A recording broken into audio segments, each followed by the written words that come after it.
For a seven-time All-Star with a career 2.48 ERA and a career wins above replacement of 19, which is really good, you wouldn't assume it would take this long for that player to be picked up by a team.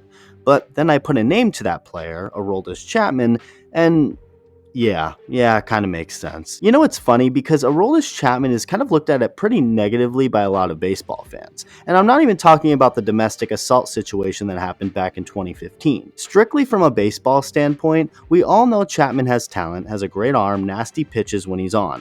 But fans, especially Yankee fans, seem to despise him. Or at least just hate when he pitches because they deem him untrustworthy.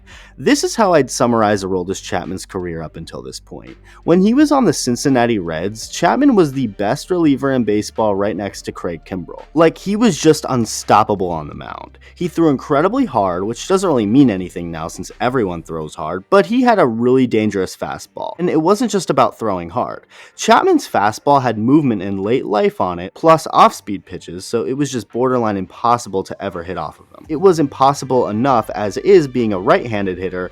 Now put a left-handed hitter in the batter's box against Chapman, it's over. There's no shot.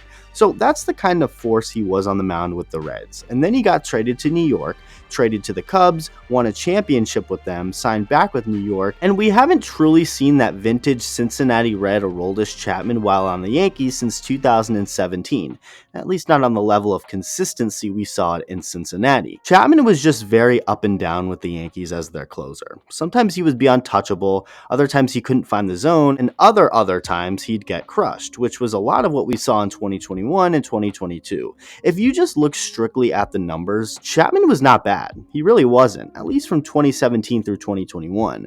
In those 5 years combined, his ERA was 2.82. That's really good. But to compare, his ERA the previous 5 years from 2012 through 2016 was almost a whole run lower at 1.84 in over 313 innings. So yeah, a little bit of a downgrade, but still really good with the Yankees. But his Yankees numbers from 2017 through 2021 do not tell you the whole story. Make sure to hit that subscribe button if you haven't already. Over 70% of my watch time has been from people who aren't subscribed, so hit that button along with the bell for post notifications. In 2021, Chapman started off pitching like the best reliever in the game, throwing 18 scoreless innings and 18 straight outings to start off his season, and he continued to be dominant until the sticky stuff ban, and from late June through the end of the 2021 season, Chapman pitched to an ERA of 4.66. Things have only gotten worse. In 2022, Chapman was only able to pitch just over 36 innings and did so with an ERA of about 4.5. That's horrible, especially for someone who used to be so ridiculously dominant.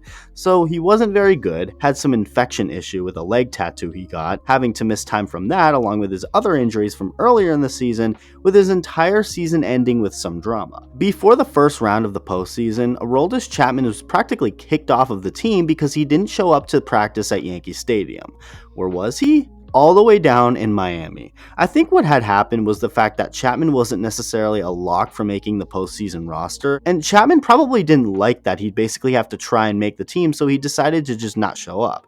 Obviously, the Yankees were not happy about it, told him to stay in Miami, and Chapman has likely thrown his last pitch ever in a Yankees uniform. And that's what leads us to today's news. Chapman was recently throwing for some teams down in Florida, with the Marlins being named as a team interested in signing him, but it is the Kansas City Royals who ended up swooping in and signing Chapman for 1 year, $3.75 million plus performance bonuses. Good riddance. I think this is a good move for a team like the Royals. I mean, there's not much to lose here. $3.75 million is very cheap, especially for a guy like Chapman who has the potential to be great. Now, will he be great? Probably not, or at least the odds say that, but it's a good move for the Royals to take a flyer on the big lefty and see what he has left in the tank. Maybe he can help build a super bullpen and push the Royals to start competing. Or he can end up being a trade piece midway through the season and the team can get some assets for him. Or he can just flat out suck and then get released, who knows. But I like this move for Kansas City. Low risk, high reward type of deal. Another thing about Chapman and his reputation that I find really interesting is how bad he is in the postseason. It's funny because he's actually overall put up really good numbers in the playoffs throughout his career. In over 41 postseason innings pitched, Chapman has an ERA of 2.40 with 62 strikeouts. If you just looked at that, you'd assume he's reliable enough to be in big moments, but Chapman is notorious for blowing the biggest games on the biggest stage. Despite those great postseason numbers, Chapman blew Game 7 of the 2016 World Series before the Cubs bailed him out to win the game. Chapman gave up the infamous Jose Altuve "Don't Rip Off My Shirt" pennant-clinching home run to eliminate the Yankees from the postseason, and Chapman went on to give up the tie-breaking homer against Mike Brasso in Game 5 of the 2020 ALDS. At the end of the day, that's what Yankees fans mostly care about, understandably so. Chapman's postseason numbers and Yankees numbers may be good overall from a broad scope, but when it comes down to the nitty-gritty and needing to get outs when you need them most, Chapman failed. Even if it was just 3 times, it was 3 big times. And that's why, as of right now, we kind of all think of Aroldis Chapman as a choker in the playoffs. Oh, and Chapman also has a career 4.5 ERA against the Red Sox, which of course is not going to fly as a Yankee.